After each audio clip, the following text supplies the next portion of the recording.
Insurance is truly the best kept secret, and most of you know why. Because even if you're a complete buffoon, 85% of your revenue comes back every year. How many businesses can have that kind of recurring revenue model and have a truly unlimited income? And when we talk about onboarding and how we need to be paying attention to producers' needs and being able to provide that pathway, mentorship is absolutely the key. And we spend a lot of time at Marshberry really trying to develop mentorship resources for new producers. So, just quickly about Marshberry. We have about 5 offices across the country: Dana Point, California, Dallas, Texas. We have Manhattan and Grand Rapids, Michigan. And we also, our headquarters is in Cleveland, Ohio. Many of you may recognize me from my Indians shirt last night. I was going to wear it today if they won, and obviously I'm not wearing it today, so I'm still a little bit in mourning. Started our company back in 1981. We are a privately held firm. Up until about a month ago, we had 19 shareholders in the organization, and we decided that we needed to develop a solution that allowed us to stay perpetually independent. Something that said, hey, we're going to continue to grow, and we're going to continue to be profitable, and so how are we going to buy out our shareholders? And so we converted and actually developed the solution called ICAP, Integrated Continuity Alignment Plan. So we have actually done it and implemented it ourselves as of September 31st, and so we now have a model to allow us to stay perpetually independent. So what does Marshberry do? Well, we focus only on the insurance industry. We're a management consulting firm that has solutions only for the insurance industry. We have about 1,000 clients across all 50 states, and we have been growing by a compound annual growth rate of 17% since inception. So to give you an idea, about 3.5 years ago when I started with Marshberry, we were about a $12 million company, and today we're actually going to be ending the year closer to $35 million. We have over 100 employees, and probably I'll have some new people to learn by the time I get back to the office. And so what we try to say is that we practice what we preach. We're being intentional about making sure our business has sustainability and scalability, and making sure that we are also perpetually independent. And so you can see here we have basically 6 categories of how we help independent firms. And again, this is just to give you some idea of our experience and knowledge base. Our merger and acquisition advisory of helping agencies buy and sell one another is obviously one of the main things that Marshberry is known for, and accounts for about 50% of our revenue. But the other 50% comes from structured peer exchange networks, where we have CEOs that attend 2 meetings a year. They share financials with a room full of their peers, and they actually drive each other and hold each other accountable to making changes in their organization. Much of the data that you'll see in our presentation comes from our intellectual capital division, and we track about $5 billion of agency commission revenue through our database, and it's submitted quarterly, and it's all verified via financial statements. So there's actually a very rigorous process that we go through to make sure that our data is accurate and normalized throughout the industry. So a lot of the stuff you're going to see today is coming from that database. We have our insurance services division focusing on MGAs, MGUs, carriers, etc.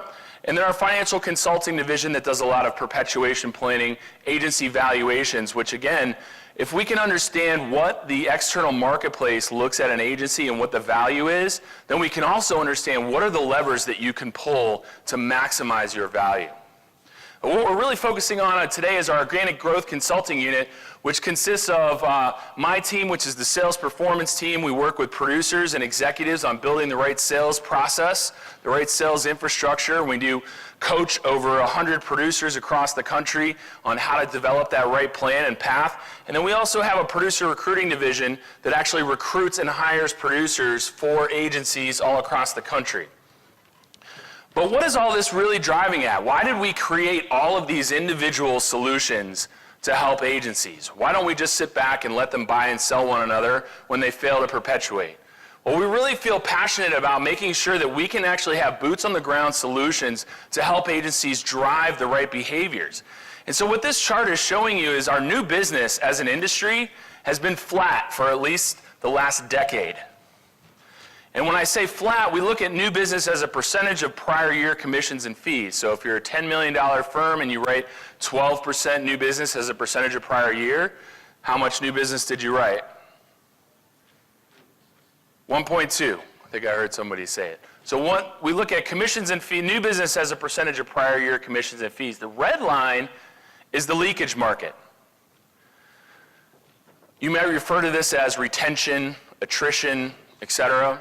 Well, we call it leakage because it takes into account all of the rate changes, any retention of lost accounts, exposure-based changes compressing or expanding.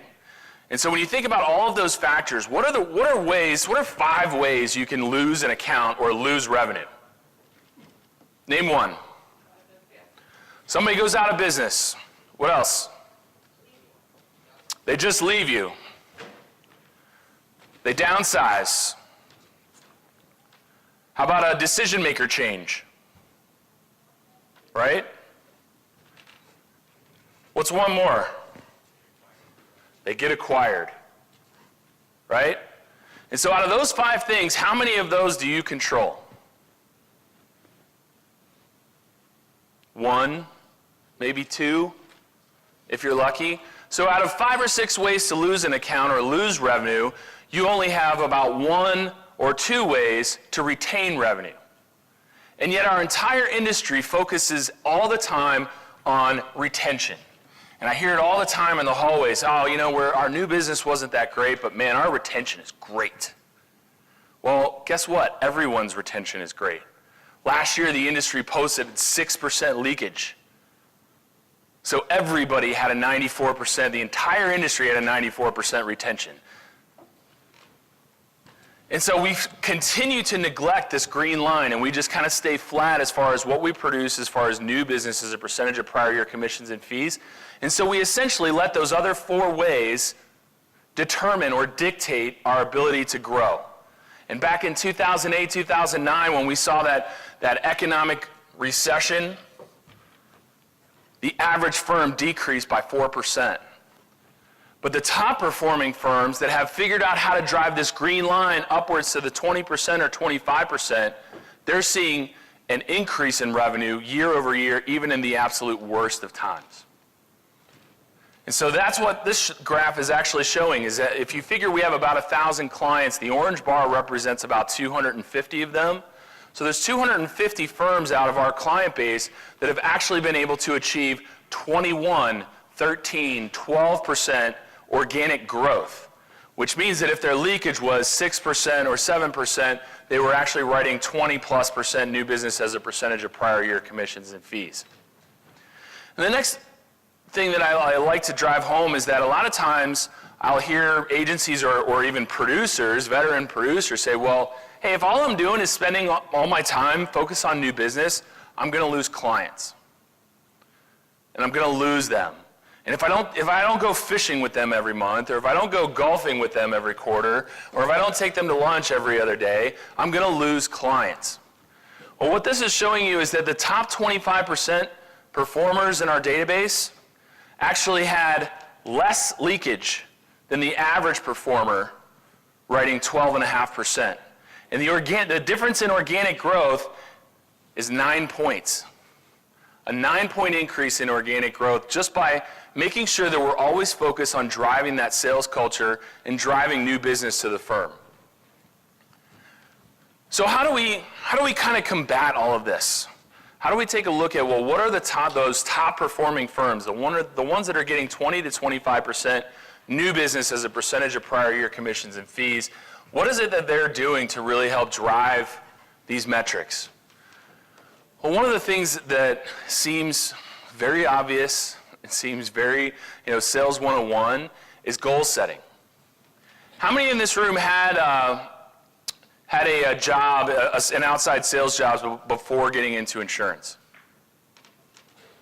All right, we've got a few people. Well, when you were in that prior role, what happened to you when you didn't meet a goal? You didn't get paid. You might have gotten fired. At the very least, you had somebody coming by your desk, standing on your head, saying, what the hell are you doing every day? What happens in the insurance world when somebody doesn't meet a goal? No, wrong. They do get paid because they have a renewal book that they can sit there and sit there and sit there, and we just kind of go, oh, that's okay. You'll try harder next year. You know, don't worry about it. At least you're validated. I love that one. At least you're validated. All you're doing is validating that, hey, everybody gets to decide when they stop producing new business. And you're validating a sales culture that is promulgated by this intense focus on retention first and new business second. And so by setting goals and setting restrictions on what it actually means to achieve goals and not achieve goals, we look at that kind of accountability aspect. So typically what we see from agency owners is we'll hear things like, hey, I'm going to double in size every 10 years. I'm going to grow revenue at 10%. I'm going to remain independent. I will never sell. It's kind of an ongoing joke around Marshberry's. Hey, we got another person on the line that says they'll never sell. And 3 out of 4 people end up selling. 77% of agencies will fail to perpetuate. And they're going to sell. And they'll either sell, but at the end of the day, 100% of agencies sell, right? Because they either sell to the external world or they sell their business to somebody internally to perpetuate their stock. And they walk out of there with a great big note. And they took a big discount on what they could have gotten versus selling externally. I'm going to change producer compensation. Producer compensation is by far and away one of the biggest challenges that we face as a consulting firm, is getting everyone to understand that we can't pay people for both production and for service. If we're going to do that, we can't expect them to then go out and produce. Because if you're going to give them a compensation model that says, hey, we expect you to do both new business and renewals and everything else and do all your own apps and everything like that, we can't help you grow. But then on the flip side is, hey, if we're going to give you all these resources, we're going to give you account executives and account managers and people that can handle 90% of your account servicing, that comes at a cost. And so we're actually enabling producers to then be able to go out and build a book of business. And ironically, the producers that are achieving the highest W-2 in the industry, the ones that are making $1 million a year, $1.5 million a year as non-owners, just as producers with gigantic books, they're the ones that have the lowest compensation splits. And so as you increase the compensation split, you lower the total ceiling of a W-2 for producers. I'm going to hire 5 producers this year. Well, what are you going to do with them? What's the onboarding look like? What's the training look like? Who's going to go out on appointments with them? Who's going to make sure that they follow a sales process? Who's going to coach them through it? And I had this argument with, and feel free to come up, I love having this argument actually, is that I hear agency owners say, you know what? I built my book of business. I didn't have anybody holding my hand. I just went out there. I got up at 4 a.m. and I went out there and I did it, and I don't want to hire anybody that's going to need any hand holding. I just want to bring them in and let them sink or swim. And I say, that's great. Let me introduce you to our M&A department, so when you figure out that you cannot perpetuate your business with that model, we would like to sell you. Right? Because it's not sustainable. If you look at the great sales cultures, the great sales organizations throughout this country, they're not the ones that say, hey, the only people that are going to be successful here are the ones that get up at 4 a.m. and go home at 9 p.m., and the ones that are self-managed, self-driven, and need no additional help whatsoever. They have to build a scalable model and a sustainable infrastructure that allows average people to become good and good people to become great. And so that way you're attacking the much larger percentage of the talent base and giving them more chances for success. And so when we think about setting goals, we need to make sure that they're smart.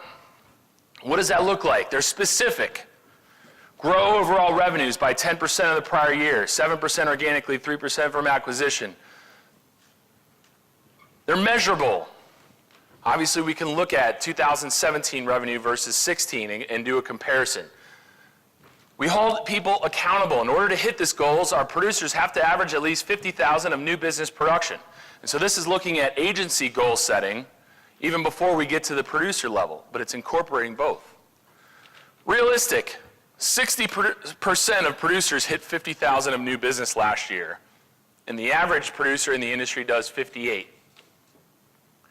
So if you're looking at your goals and you're saying, hey, we want to grow by 10%, which means we need to write 20% of percentage of prior year, which means each producer needs to produce $100,000 in new business, but last year the average was 50. Guess what? They're not going to magically wake up overnight and double their new business production just because you set it as a goal, right? So it has to be realistic and it has to be trackable.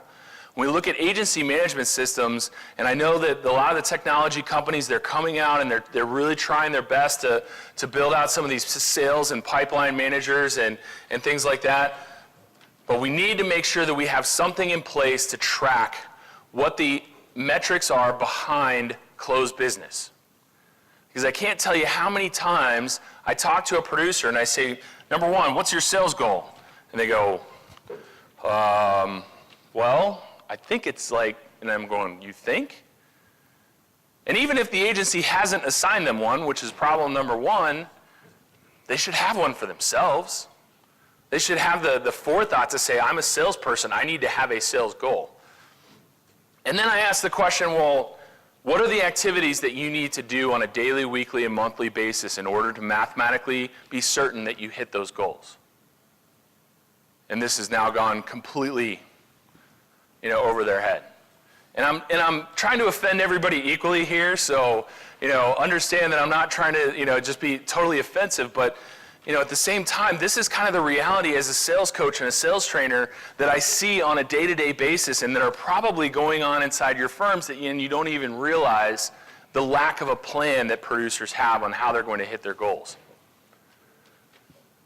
The next thing is you want to, as an agency owner, build that budget validation model. And what does that exactly mean? Well, budget validation means that if you're going to set a goal of growing your revenue, you need to really break down exactly what is going to happen in every single producer and every single revenue stream that you have in order to achieve that goal. And so when we set 3 different goals, you'll see a minimum, individual, and stretch, and I'll talk about that in a minute. You want to say if our new business goal of 1.25 is what is required in order to grow by 15%, well, what can we count on at a minimum from producer 1? What can we count on at a minimum from producer 2? Looking at last year's production data and doing a budget validation process. If we pushed each of these producers to get a little bit above what they did last year, this is our individual goal. And then what if we offered an incentive for hitting a stretch goal? And so when you look at a model like this, chances are when you get to the bottom, you're going to still have shortfalls in excess of being able to achieve a realistic growth goal. And so the next thing our model does is it says, hey, based on this shortfall of $693,000, well, what's the average production per producer? And divide that by the average success rate of producers in your organization, and come up with the number of producers that we need to hire in the current year and then in an ongoing basis going forward. And what I can tell you without a doubt is that if you're above a couple $1 million of revenue, it's time that you need to start hiring at least 1 per year. And I can't tell you how many $15 million firms I visit that haven't hired any in the last 18 months. And they're truly not focused on making sure their model is scalable. And so what oftentimes happens is you look at that shortfall, this firm needs to hire 8.8 producers to net 4.4 successful ones, and then on an ongoing basis, they're going to need to hire 4 to 5 per year, and in 2025, they're going to need to hire about 12. And so this is the kind of planning and kind of agency goal setting that we want to look at to understand what are our hiring needs. And then you can take this model and you can go even further and say, how many account executives am I going to need? How many account managers am I going to need? Am I going to need additional processing support? Do I need to look at some of the outsourced companies like a Resource Pro or Patra to be able to handle some of this back office work? How am I going to manage all of this? And so what a lot of times happens when you really start looking at these complex models, how to work. And the reality is, if you decide to do nothing, you're probably still going to grow by a few points. Right? Because again, like I said, even if you're a total buffoon, 85% of your revenue is going to come back. You can check out on January 1st, and most of your company will still be there on December 31st if you were gone the entire time. And so we use that as this backstop, or as this enablement to complacency within our organization. And we heard the speaker before talk about how do we become disruptors and how do we become, more innovative and forward thinking. Well, the answer is that we have to spend a lot of time on it. And we may even need to invest considerable amount of dollars into that organic growth. And so the next thing we have to do is look at the sales infrastructure. What is the path of a producer? Can a producer build a $5 million book of business within your four walls? What are the necessary things that they're going to need with that? And so one of the largest book producers that I've ever met personally had a $7.4 million commission revenue book of business. And I sat down with him and I said, hey, help me understand. Help me understand what it takes to be able to go past. We see only 6.2% of producers ever make it to the $1 million level. And this guy's at 7.4. And then in the same agency, he has another individual that's got a $4.5 million book. And then in the next office down, there was one with a $2.5 million book. And so we're saying, well, what is it that everything that has to come together in order to build this kind of a scalable model? And he said, well, it's really pretty simple. I have to always be looking to increase my capacity to hunt. And so whatever the things are that I am doing that someone else who's highly technical, who has the right training and the right mentality, anything that isn't driving new business, I need to look at how I delegate that to somebody else. And he said, and that oftentimes comes at a cost. And he said, I recognize the fact that I need to actually invest even some of my own dollars to be able to create that support, because I know it's going to enable me to continue to grow my book of business indefinitely. And he said, I know that I can drive $2 million in new business in the next year. He said, I know who the accounts are, I know who the decision makers are, I know who they're currently with, I know how I'm going to get in the door, I know exactly how I'm going to differentiate. Because they've been on my list and they've been on my hunt list for a long time. My struggle is, I don't know how I'm going to be able to service those accounts when I get them in the door, so I have to face that challenge with my agency principal. And this person was not an agency owner, was just strictly in a producer role. And their agency is actually in a town with a population of 15,000. And so when I hear the kind of producers that are saying, Nick, all this stuff is great, but big accounts don't grow on trees around here. I think of this $7 million man in a population of 15,000 people being able to say, I know I can drive $2 million in new business. And I have a little bit of a hard time sort of sympathizing with that because, hey, sometimes we might have to drive a little bit outside of our normal geographic territory. We might have to look at new lines of business. And so what we also talked about was kind of that sales infrastructure. And so when we examine our database, we look at firms that are less than $10 million of revenue, and we ask them the question, hey, what is the biggest challenge you're facing right now relative to organic growth?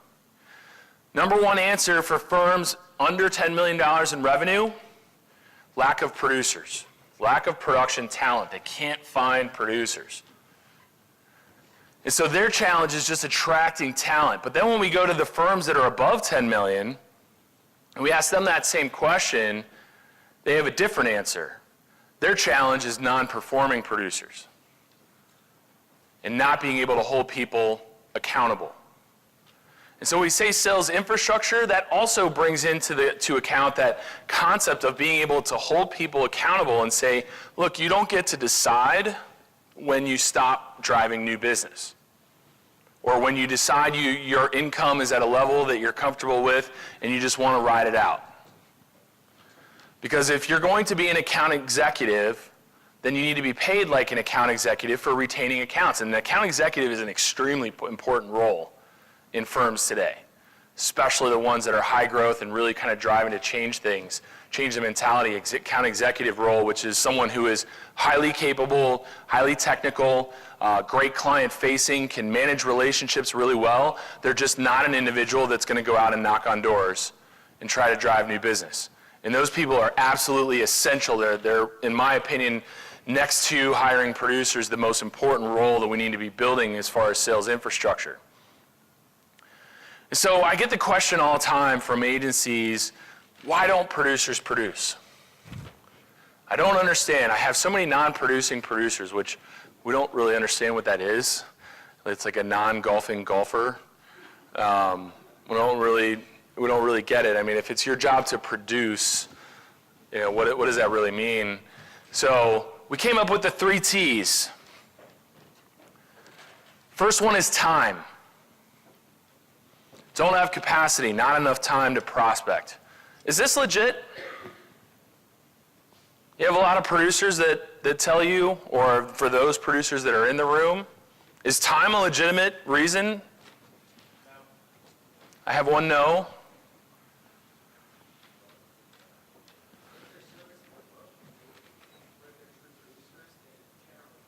Right. So his comment was if they're servicing a book, maybe. If they're truly a producer, then it's really not. Well, the answer is it actually is legit. And here's why. So I was doing an implementation meeting for an organization, an agency in Wisconsin. And we always do producer one-on-ones to kind of sit down and understand what everybody's doing to be successful or where their bottlenecks are. And so I met with a woman who said, Nick, I'm really glad that you're here. I'm really excited because I really do want to grow my income, and I'm really happy to, kind of be getting some additional tools. She said, but I got to tell you, I don't have the time that I want to go out and prospect. And so immediately, like some of you, kind of the red flag goes up, like, okay, this is an excuse, right? And so then I opened up her book of business, and she had about $400,000 in revenue in her book. Nice, decent sized book. She had 762 accounts. We have a different kind of problem here. And I raised my hand and said, you're right, you don't have time. Because even if you only talk to half of your customers every year, that's still like 2 a day. Right? And so if each of those 2, when you're only talking to 50%, have an issue that you end up working on or spending any amount of time on, your entire day is just going to be completely shot. So I said, you're right. And so that producer, she is never going to grow her income with that book of business. She is stuck. So we have to understand that time can be a limitation.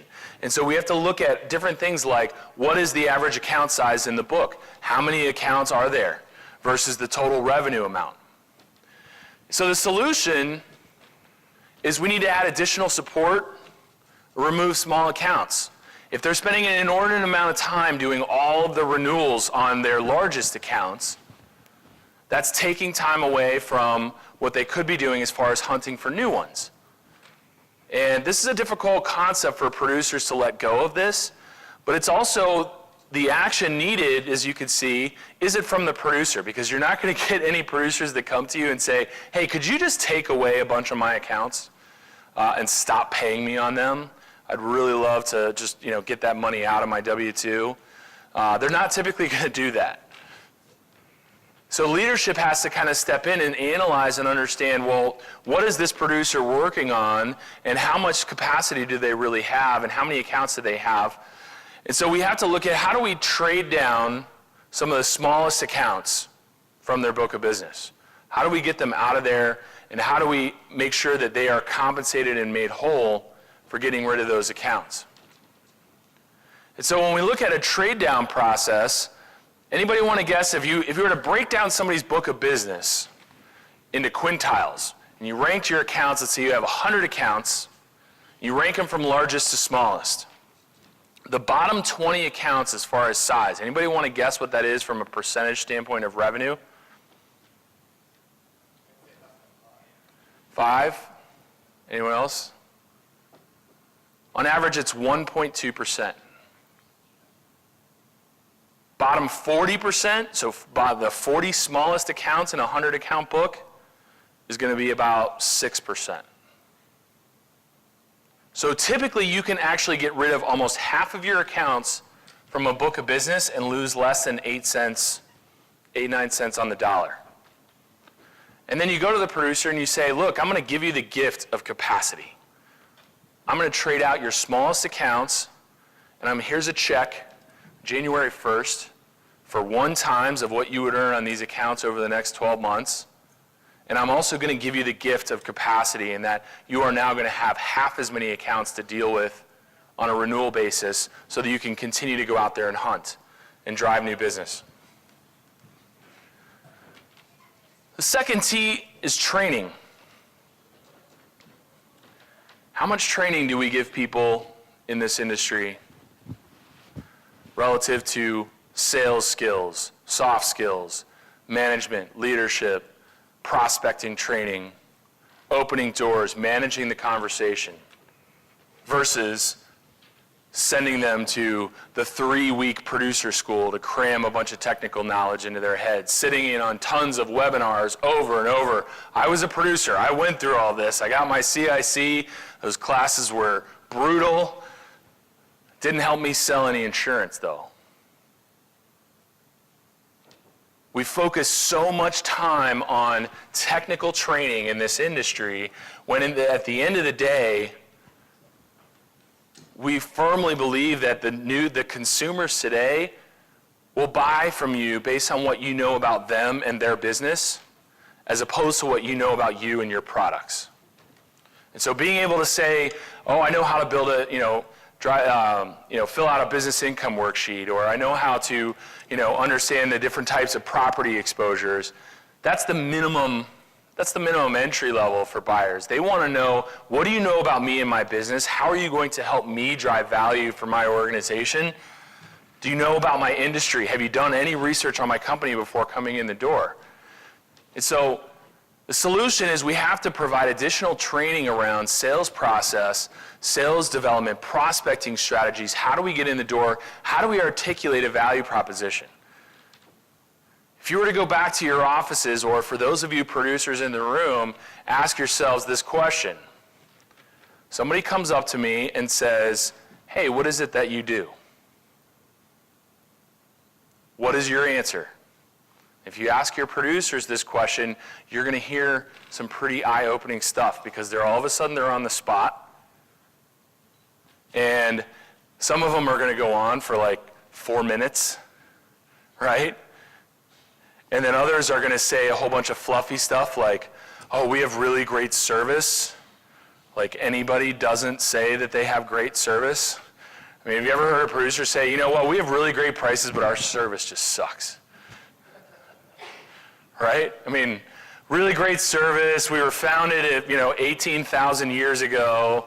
We have a local presence in the community, and all this kind of fluffy, flowery stuff. We helped you protect your assets against risks of loss. And, so ask yourself or your producers that question and see what kind of response you get, and then rehearse it. Do it over and over again and ask yourself the question, did I tell my prospect something that is going to create curiosity, or did I tell them how I could make their lives cheaper, better, faster? Did I give them anything that would make them think, I need to spend 30 minutes with this person? Did I give them a valid business reason? We call it the VBR.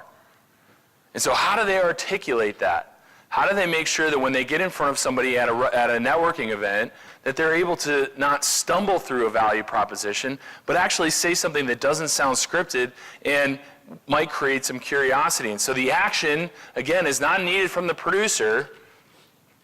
It's needed from leadership. We have to take that stance with producers, that they need those soft skills and they need to be able to articulate their value to a prospect very quickly. And the last one is tenacity. just don't have the drive, motivation, they're just complacent. Our industry breeds complacency from the top down. And I'm not saying this again to try to be offensive or, be the disruptor as we just talked about, but I am trying to, just really shine a light on the fact that this is the greatest industry in the world. It is absolutely the greatest thing, the best kept secret. If we were to gain an ounce of intentionality and drive and really try to transform our businesses, just as we heard about with the previous speaker, we could really propel our industry into that next generation. And so when we have people that don't have the drive or the motivation, you as agency leaders need to ask yourselves the question, am I okay with that? I'm not saying that there aren't certain situations where you get someone that's approaching, retirement age or, things like that, and they don't have the, get up and go that they used to. I understand that there are different situations like that, but when we have people that build up $200,000, $300,000, $400,000 books of business, and then they sit back and they collect whatever their renewal percentage is, and they live a very good life, and they can go golfing on Fridays, nothing is going to change that person's behavior. No amount of standing on their head or screaming at them or, putting them on review or any of that stuff is going to affect it. And so the solution is we need accountability. We either need to terminate or affect compensation. At the end of the day, the only thing that can really motivate a person to change behaviors, and again, I'm not saying that we don't try the performance review, we don't try coaching, we don't try personal development training, we don't try those other things. I'm not suggesting that. I'm just saying that after we've gone through all of these iterations and someone still isn't responding, there has to be a negative consequence. There are two ways you can motivate a producer: more money or less money. So we have to look at those models to really change the way that our culture operates, because as you continue to enable people to decide when they want to quit producing, you're never going to be able to change the culture. And then what happens when you bring a new producer into your organization and you've got 6 or 7 of those people walking around the office? What does the new producer think? Hey, should I be out there busting my ass trying to, drive all this new business when all the rest of these people are just kind of sitting around renewing their accounts? What is your sales meeting like? Hey, the new producers have a whole bunch of new opportunities. Everybody else is just talking about renewals. And so action needs to come from leadership. It can't come from the individual producers. Well, it can, but the ultimate solution has to come from leadership. And so now when we look at on the producer side of things, how do we affect their goal setting and accountability? So first thing, let's clearly define the role: producer. Okay? A person who produces. Opportunity development, technical expertise, closing capabilities. They can onboard clients, they can set appointments, they'll provide mentorship. A lot of agencies will come up to me and ask, well, hey, where do you get these mentors? Or how do you compensate them? Well, if the best way to do this is actually not to compensate them, but rather to create a culture that when you become a producer at this organization, at some point, you're going to be called upon to train and develop the next generation. And that's all a part of our culture. It's all a part of being a team player. It's all a part of being on the train to get to the next level as an organization. Because when you have to go back and pay people on accounts and split commissions and continue like that, I'm not saying that in some agencies we recommend doing that, and that's just a fact of life. You have to do it. But the best way is really to ingrain it as part of your culture. So when we ask agencies in the high growth category, do you enforce negative consequences for producers that meet goal? About 70% of high growth agencies report back that they enforce a negative consequence. That's either affecting compensation or terminating. Not, hey, I went and screamed at them a little bit and said, you got to pick it up, right? And 57% of average agencies are actually doing negative consequence type infrastructure models as well.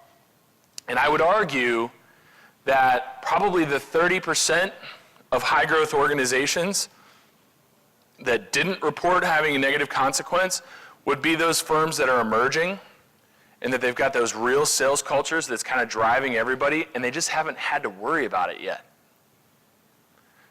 And reporting kind of big 15, 20% organic growth numbers haven't had to have negative consequences in place because they haven't run into the problem of non-performing producers yet.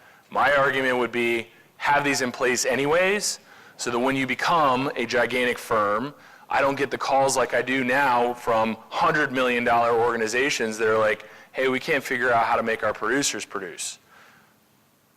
You know, because we never put the guardrails up. We never put any kind of negative consequences in place. We didn't put in the minimum account thresholds. And now we've got people all over the place. Some are hunting on small accounts, some are only hunting on whales. We don't have people that are accountable to hitting new production goals. We're kind of all over the map. And so we want to set 3 goals for producers: a minimum, an organizational, and a stretch. So the minimum requirement is what you need to produce in order to avoid what we call the stick, or the negative consequence that you put in place in your organization. This is typically set at the same level for every producer in the organization. So if the average is 100,000 of new business production, you're going to set this stick somewhere around the $70,000 to $75,000 mark as the organizational minimum. From an organizational standpoint, this is, hey, to meet our budget, to be on plan, we need you, Mr. or Mrs. Producer, to achieve this goal. We're not going to name the hallway after you if you hit this goal, but you've done your job, you've achieved that level that we need to be on plan as an organization. There's no carrot, there's no stick. And then the third goal we want to set is a stretch goal. This is typically about 20 to 30% higher than their organizational goal. And we're going to say if you can achieve 20 to 30% higher, we are actually going to throw in an additional incentive, and we're going to talk about that, what that looks like. So here's the carrot. So Mr. or Mrs. Producer, if you were able to hit 20% more than your organizational goal, we're going to take your new business commission on all of that business from 40 to 45%. All the way back to first dollar. So whatever the new business, if they produced $100,000 and that was their stretch goal, we're going to give them an additional 5 points or $5,000 of comp as a bonus at the end of the year. If you exceed it by 30%, we're going to take new business up to 50, 40%, 55. Why do we keep doing that? Because you can pretty much pay whatever you want on new business and still be a profitable organization. What we don't want to affect is this renewal, because that is the lifeline, that is the lifeblood of what's going to be able to make you a sustainable organization going forward.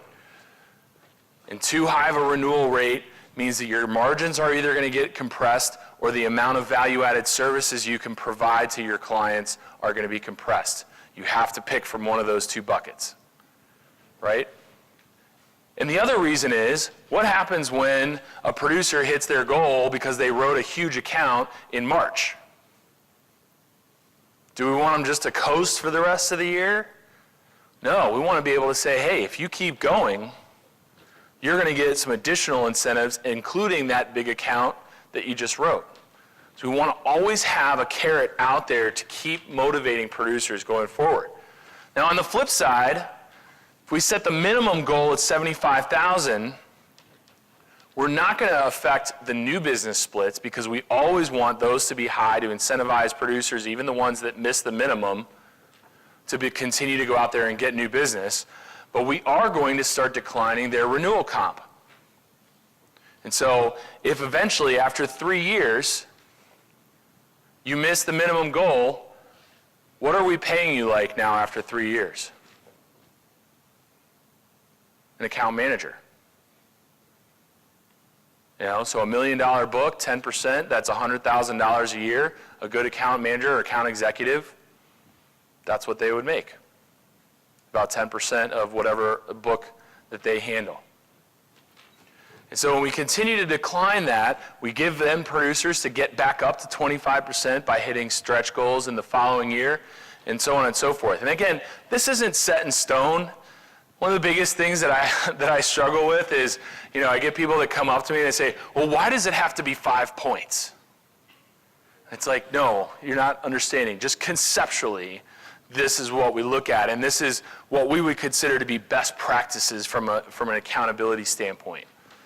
But, you can come up with your own variation of this model, but what I encourage you to do, if you're going to look at a carrot and stick model, is don't be really, really sluggish at first. I have organizations that say, well, we give them a whole nother year, before we enforce the stick. And it's like, that just continues to push the model of accountability out there. And, just, do it like a Band-Aid, just right off. Say, we are investing in resources for you, Mr. and Mrs. Producers of our organization. We want to provide the right resource so that you can continue to make an unlimited income. We want everybody to feel that they are valued in this organization, and we want everybody to feel like we are all in this together, that this is a team approach to making sure that our organization is sustainable for the foreseeable future. And I'm not going to focus on the minimums. I'm going to focus on the carrots. I'm going to focus on, here's what we're willing to do for those of you that jump on the train and say, I want to be a part of the new business solution in driving this organization forward. And so when you look at kind of, the practices of high growth agencies and producer compensation, we start to see producer annual new business in commission as it goes up. We also see producer renewal commission percentage go down. And so it's that inverse relationship of W-2 to commission split, because what we're doing is we're investing in resources to make sure that they have to do as little as possible once the account is sold. And I get a lot of pushback on this, and they say, well, you know what, Nick, my clients hired me for a reason. They hired me because I gave them my cell phone number.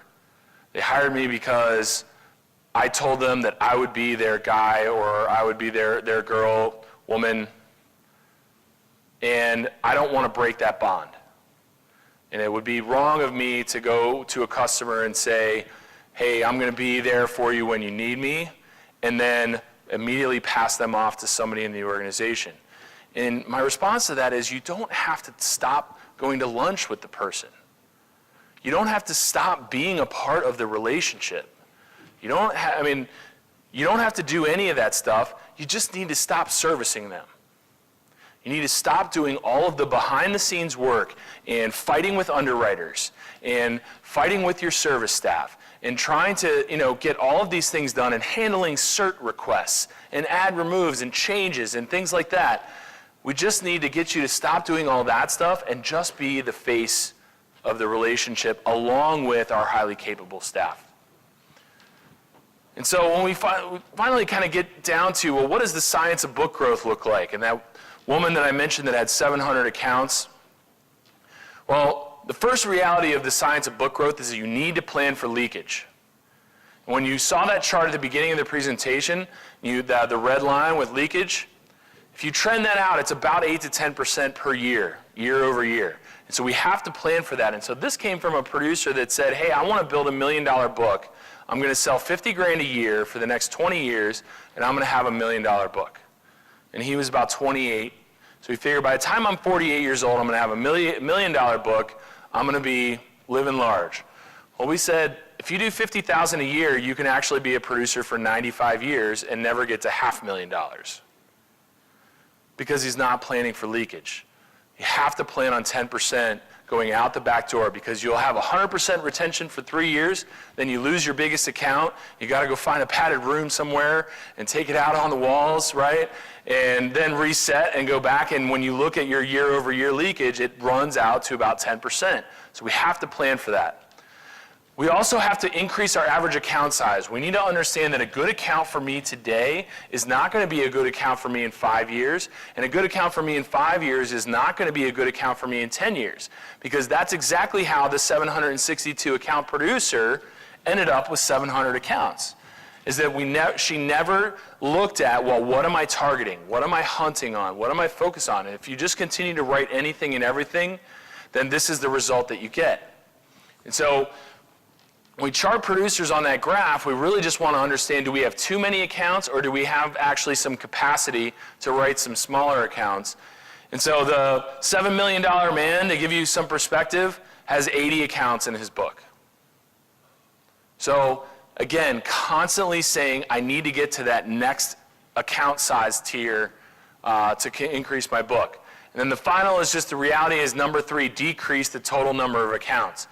And so we have to have a transition process. It can't just be, hey, we're going to recode everything in the system, and you now no longer have to worry about it, because the accounts are still going to call that producer nonstop. And so we have to have a very intentional transition process about how we do this.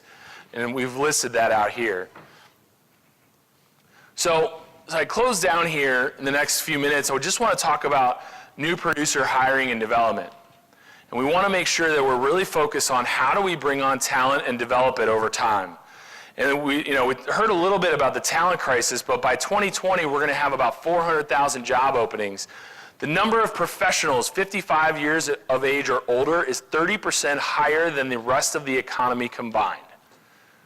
The number of insurance professionals over 55 has risen 74% in the last 10 years, and millennials are the only solution.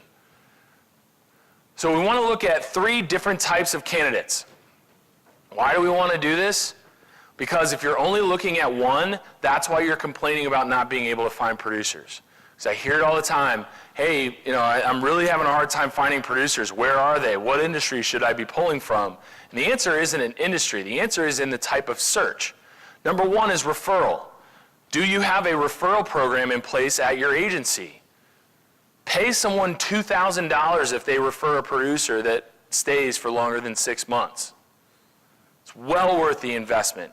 So when we look at our producer recruiting data, and we've placed about 325, 330 producers in the lifespan of 7 years since we've been doing this, about 10% of them come from referrals. And so if you're not looking for referrals and paying for referrals, you're missing out on at least 10% of the market. Active candidates are people that are going to respond to your job ad. These are the people that are actively looking. This accounts for only 50%, only about 50% of what we see in our producer recruiting division. And so if you're only looking at active referrers, you're missing out on half of the market. Passive candidates are the people that aren't looking for a job, but would be willing to discuss an opportunity if you reached out to them. And so what we're seeing is about 43% of the producers we placed came from passive candidates, people that we proactively reached out to and said, hey, we've got a really awesome opportunity, and we'd really like to discuss it with you. And so about 40% of those candidates are coming now from passive. So if you don't have somebody that's actively out there sourcing, reviewing resumes, then you're missing out on a big part of the market. And so that's what this graph right here is showing you, is that in 2013, 100% of our candidates came from active searches. And then this year, year to date, we're at 50% from active searches, and the rest is coming from passive candidates, referrals, and job boards. The hiring process itself is also very important. And so I'm giving you all of our secret sauce here. This is everything that we do as far as hiring and producers. We have to source candidates. We use the ladders, Indeed. If you're just going on Monster.com or Career Builder, you're missing out on a huge portion of the marketplace. The number 1 site I'd recommend you be on is Indeed for looking for producers. Then we want to do an additional phone interview where we're actually selling the position to the candidate. It's less about trying to interview them and more about trying to just sell them on the opportunity and really discuss about what they can do, and then find out a little bit about them before moving them into the next round, which would be an in-person interview. This is where we want to ask those behavioral questions. Not, hey, were you really successful at your last job? Sure was, future boss. Hey, are you really self-motivated? I sure am, future boss. We need to ask behavioral questions. So tell me about a time when you were working on a prospect and you were being told no a lot that you ultimately were able to sell. Tell me about that situation. Tell me about how you generated leads and suspects. Finally, we want to put them through a personality assessment. And we have a benchmark that we use where we benchmarked our top producers amongst all 900 clients. And we built kind of a personality profile that we can now test against. I would recommend you look at companies like Omnia, Caliper, SBQ Gold, or we have our model with Profiles XT. Looking at some of those testing services. And then the round 2 in-person interview is where we want to assess a cultural fit. And the cultural fit is really just determining, hey, is this person going to fit with the other people that they're going to be working with? So this is just some of our data. To get down to 1 producer hire, we typically source about 3,500 resumes. We do about 47 phone screens, 18 in-person interviews, 7 personality assessments to make 1 producer hire. So you're getting the idea of the amount of work that needs to go into finding these candidates out there. So, since I'm over on time, I'm going to go ahead and stop here and just say if there are any quick questions. I mean, on all the stuff that we talked about, from goal setting to driving producer behavior, onboarding, coaching. Yeah? I'm just wondering, the services you offer, are you only working with very large agencies, or do you guys have ways that you can help the smaller independent shops? Absolutely. So the question is just whether we only work with large agencies, and the answer is no. I mean, the smallest one that we're working with right now is about 600,000 in revenues. So from a sales performance and sales coaching standpoint, certainly, as our services and our fees, we've built out a lot of infrastructure, and so the costs are still relatively expensive. And so when you look at that as a percentage of an agency's total revenue, it does seem to be a little bit less cost effective. But in my opinion, if you're going to make an investment in a producer or in rebuilding your infrastructure, you want to get it right. And the cost of getting it wrong could well outweigh what we might charge for that service. Other questions? Yeah.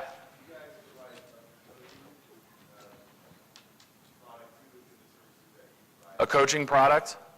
Yeah, that's actually the core of what my team does. Is we coach about 100 producers across the country just on prospecting strategies, pipeline management, how to open doors, how to closing strategies, and we kind of work with them on every deal that they kind of put through. And then anybody that's hired through our producer recruiting product automatically gets 12 months of coaching and training with us after hire. Other questions on the model or anything like that? Yeah, right here.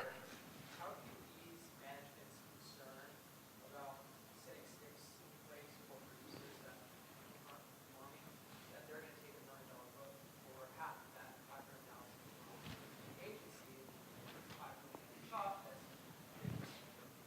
revenue? How do you ease that? So the question is, how do I ease the concerns of people that are afraid of putting these accountability metrics in place for fear of the producer leaving? And obviously we're in California, where non-competes are difficult to enforce. Well, what I could tell you from experience is that they usually walk with a lot less of the book that you think that they will, number one. Number two, if they walk with, what is the percentage of the book that you would need to retain when you take their compensation out of it? Right? So if you're paying a producer 35 or 40% because you feel like you have to in order to keep that producer in-house, that means you can lose up to 40% of the book without having any dollars come out of the agency's pocket. And so I gotta believe if you have a good service infrastructure, and if you have account managers and account executives that are getting involved in those accounts, and by the way, institutionalization of accounts is paramount to any sales organization. And what I mean by that is you should have top people going out on your top tier accounts so that there's additional relationships. If the producer, beyond just being terminated or leaving, I mean, what happens if they if they die? What happens if they get hit by a bus, right? I mean, we need to be able to preserve those relationships beyond just the threat of them leaving. And so my answers are, number one, institutionalize the accounts. Make sure you have more than one person involved in that relationship that can be proactive. As soon as the producer leaves, we've got a plan. We're going to call all of them. We're going to start going to see the top 20%, which is probably going to be 80% of the revenue anyways. And we're going to transition these other accounts, and we're going to be in front of them. And like, we already have a well-oiled machine ready to go if they do leave. Because at the end of the day, it won't happen. So I had a client in California come to me. This was a couple years ago. They were so afraid this producer was going to leave. And ultimately, the producer did leave, and they retained 85% of the business. And it was about a $700,000 book. Because they were on it. We built out a plan. We talked about how we were going to contact them. We talked about all of that kind of thing. And so ultimately, I think the fear should be less than what you actually think the fallout will be. Great question. Others? Over here. The future business that producer is going to produce, what about that? Yeah, so the question really comes down to, well, hey, I've got somebody who's not good for our culture, who ticks off our service staff, who doesn't train or mentor new producers, but man, they crank out 150 or 200 grand in new business a year, and I really like that. Well, ultimately, you're really burning the candle at both ends, because you're going to be bringing in accounts that producer is going to try to hoard and not let any additional relationships in. They're not going to work well with the service staff. And so my suggestion is to first try a performance plan that talks about, hey, we need you to be accountable to working well with service staff, being a part of the culture, participating in team meetings, and all of that. And if they're not, they're going to know that the writing is on the wall. And I understand that it's hard to find producers that can bring in a lot of new business, but ultimately, if you look at the organizations that have scaled organically over time, their cultures are amazing. And anybody that comes in there like a bull in the china shop, just because they're a hotshot producer, they get washed out very quickly by the culture. And so ultimately, if you really want to be able to build that scalable growth engine, you have to be able to hold people accountable. One last question in the back.